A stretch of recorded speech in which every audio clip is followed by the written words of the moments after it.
Yeah, I think the big thing is that I need to have this documented by Salem City Police that there was an encounter in this park today with the groundskeepers of the Salem City Riverfront Park. And they need to get all their names, they need to take statements from them, and you need to get a statement from this police officer, the sheriff that's like here. I said, I can't tell you what will or will not happen. Okay, are you refusing to take statements from these people? I'm sorry, who are you speaking with? I'm speaking to you. Are you refusing to take statements from these people?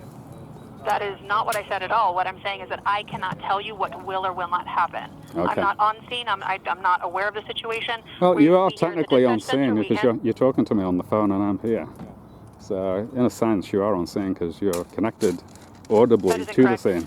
That is not the way we view it. So, like I said, I'm just looking up here since this is the first time I spoke with you. Apparently, there was already a call sent in for you. Okay. Is that accurate?